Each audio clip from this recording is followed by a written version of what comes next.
네, 전현수 박사의 불교 정신 치료 중에서 불교 정신 강의 치료 중에서 오늘은 121페이지 화 안 내는 마음 시스템 만들기 읽어보도록 하겠습니다. 있는 그대로 자세히 보면 외부 세계는 결코 우리에게 직접 영향을 주지 못합니다. 외부 세계에 대한 우리의 반응이 우리에게 영향을 줍니다. 예, 외부 세계에 대한 우리의 반응이 우리에게 영향을 줍니다.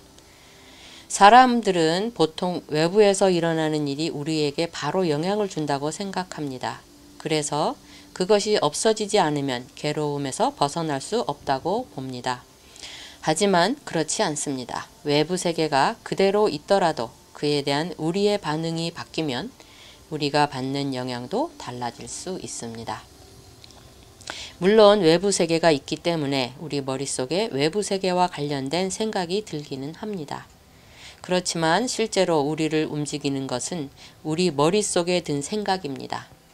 그 머릿속에 든 생각이 긍정적이면 긍정적인 영향을 받고 부정적이면 부정적인 영향을 받습니다. 사실은 긍정적인 것 자체가 긍정적인 반응입니다. 운전 중에 옆 차선에 있던 자동차가 갑자기 내 차 앞으로 끼어들어 화가 났다고 가정해 볼까요? 흔히 있는 일이죠. 보통 우리는 이럴 때 끼어든 차가 우리의 화를 직접 유발했다고 생각합니다. 그런데 이 상황을 가만히 분석해서 보면 그 사이에 하나가 더 있습니다. 끼어드는 차가 있고 그 사건에 대한 나의 판단이나 반응이 있고 그 결과인 화가 있습니다. 이 구조에서 결과인 화가 없으려면 무엇이 바뀌어야 할까요? 첫째, 끼어드는 차가 없으면 화가 날 게 없습니다. 시작이 안 되니까요. 둘째, 끼어든 차가 있더라도 화를 유발하지 않는 판단이나 반응을 하면 화가 나지 않습니다. 예를 들어 이렇게 생각하는 것입니다. 사정이 급한 모양이야. 나도 저랬을 때가 있었지. 바로 이 둘째 지점에 주목해야 합니다. 외부 사건에 대한 판단과 반응이 바뀌어서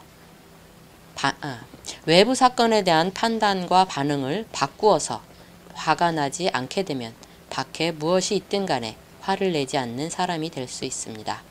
초점을 여기에 두는 게 불교입니다. 그렇지 않고 외부의 조건을 바꾸는 데만 집중한다면 우리는 끝없이 화를 낼 수밖에 없게 됩니다. 우리를 화나게 할 수 있는 요인은 산더미처럼 많고 우리는 그것들의 극히 일부만을 바꿀 수 있기 때문입니다. 관찰을 해보면 반응이 성숙하지 못한 사람들은 계속 화를 냅니다. 이럴 때도 화를 내고 저럴 때도 화를 냅니다. 꽃이 저렇게 아름다워도 화를 내게 되겠죠. 우리가 통제할 수 있는 것은 자기의 내면 상황입니다. 우리가 통제할 수 있는 것은 자기의 내면 상황입니다. 밖이 아니라는 것이죠. 외부 상황은 통제가 가능하지 않습니다.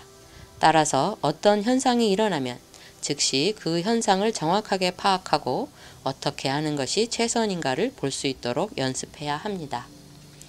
화는 순간적으로 일어나기 때문에 그런 훈련이 부족하여 화 안 내는 시스템이 마련되어 있지 않으면 화를 내기란 쉽지 않습니다. 유태계 정신과 의사인 빅토르 프랑클은 제2차 세계대전 당시 유태인 수용소로 끌려갑니다. 조금 전까지만 해도 함께 밥을 먹던 사람이 한순간 시체로 돌변하는 극한 상황에서 그는 독특한 현상을 관찰합니다.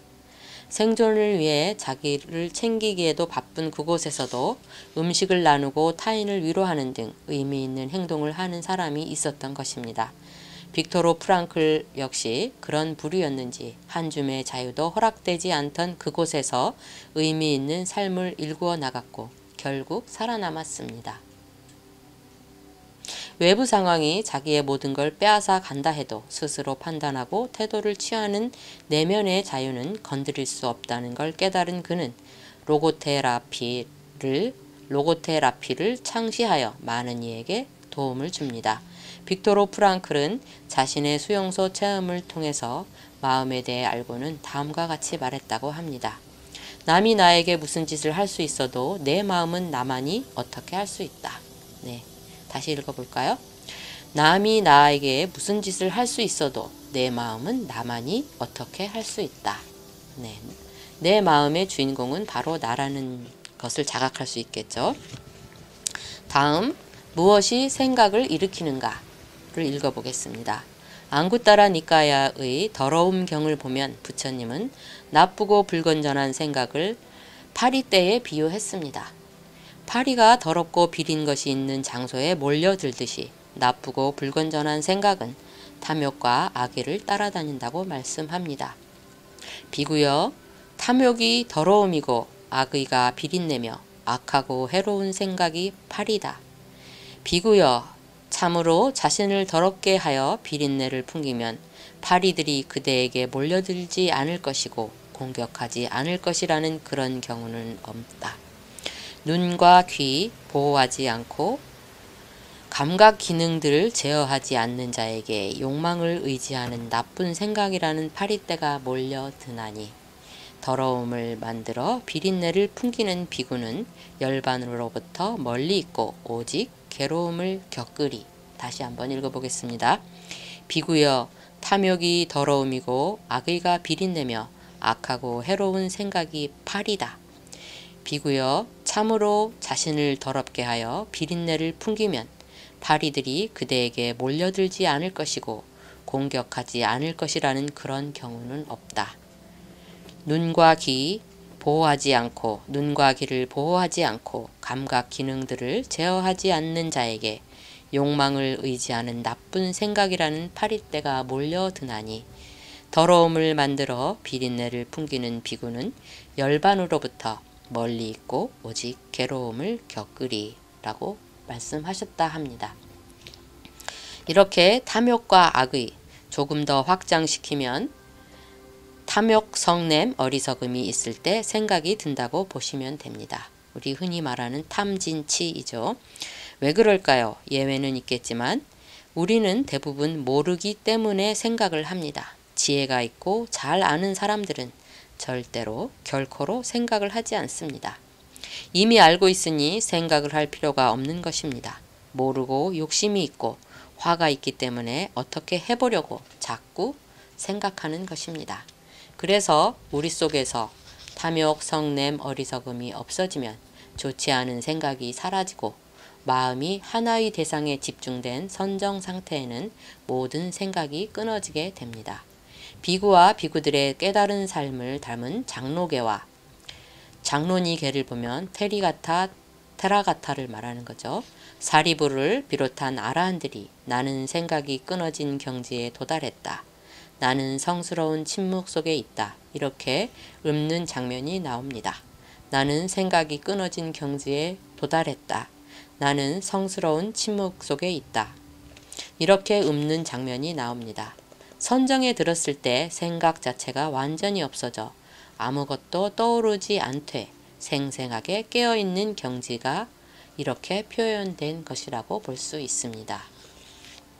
다음은 생각을 다스리면 욕망도 다스릴 수 있다 입니다. 126페이지네요. 읽어보겠습니다.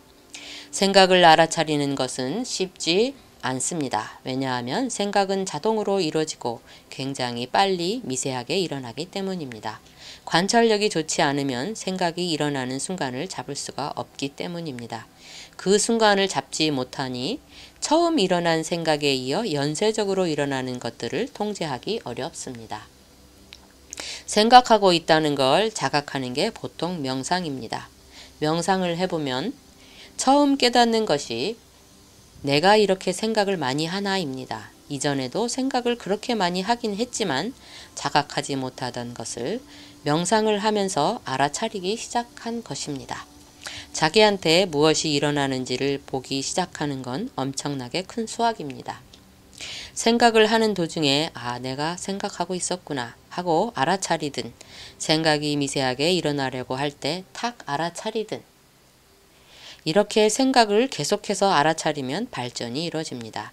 제일 좋은 것은 첫 생각이 일어날 때 탁 알아차리는 것입니다.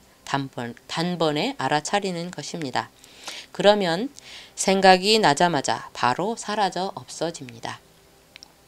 이제 불꽃놀이를 구경하는 것과 비슷합니다. 이게 불꽃놀이를 구경하는 것과 비슷합니다. 불꽃놀이에서 불꽃을 쏘아 올리면 팡 하고 터지고 바로 꺼지거든요. 그 다음엔 흔적도 없이 사라지지요. 생각이 날 때 알아차리면 바로 그런 느낌이 듭니다. 생각이 나자마자 탁 사라지는 느낌 말입니다. 생각 다스리는 게 잘 되면 욕망도 다스릴 수 있게 됩니다. 생각이든 욕망이든 마음에서 일어나는 것인데 원리는 동일하거든요. 그러니 첫 생각을 바로 알아차려서 생각의 연세를 잡아채듯이 첫 욕망을 바로 알아차리면 욕망의 연세 및 그에 따른 부작용을 다스릴 수 있습니다. 요즘 폭식이나 과식같이 먹는 일을 잘 다스리지 못하는 사람들이 있습니다. 먹고자 하는 욕망을 관찰해보면 처음에 미세하게 일어나는 것을 자각할 수 있습니다. 그때 탁 알아차리면 먹고자 하는 욕망이 사라져서 어렵지 않게 먹지 않을 수 있습니다. 성욕을 잘 처리하지 못해서 사회적인 문제가 일어나는 일도 종종 있는데 이 역시 마음을 잘 관찰하여 미세한 성욕이 일어났을 때 바로 알아차려서 다스릴 수 있습니다. 처음에 일어나는 미세한 어떤 것을 알아차리고 내려놓을 수 있으면 그게 그렇게 어렵지 않다는 것을 알 수 있게 됩니다. 그렇게 되려면 몸이 움직이는 걸 먼저 관찰하는 훈련을 해야 합니다. 몸은 마음보다 둔하기 때문에 몸 관찰은 마음 관찰보다 좀 쉽다고 할 수 있습니다. 관찰하기 쉬운 몸을 충분히 관찰하는 사이 알아차리는 힘이 커져서 미세한 마음도 관찰할 수 있게 됩니다. 몸 관찰의 또 하나의 장점은 대비입니다. 같은 종류의 것 사이에서 차이를 알아차리는 것은 사실 좀 어렵습니다. 마음만 관찰하면 마음의 미세한 움직임 같은 게 잘 보이지 않을 수 있거든요. 그런데 몸을 관찰하는 중에 생각이나 욕망이 일어나면 몸과 마음의 대비 때문에 그것이 선명하게 보입니다. 그렇다면 어느 정도로 몸 관찰을 해야 할까요? 아침에 눈 떠서부터 밤에 잠들 때까지 계속 관찰해야 합니다. 그렇게 관찰하면 얼마 만에 마음의 미세한 움직임을 파악할 수 있을까요? 그건 사람마다 다릅니다. 이른 사람도 있고 시간이 많이 걸리는 사람도 있습니다. 네, 요즘처럼 태풍이 이어서 오면서 어디 나가기도 힘들고 코로나 때문에 불안한 때에 우리가 이렇게 마음 작용, 몸의 작용을 관찰하면서 수행하기 참 좋은 계절이죠. 우리 오늘부터 또 다시 몸 관찰을 시작하는 하루로 명상하는 하루가 되어서 생각이 끊어지는 자리까지 갈 수 있도록 행복한 하루 시작하시기 바랍니다. 감사합니다.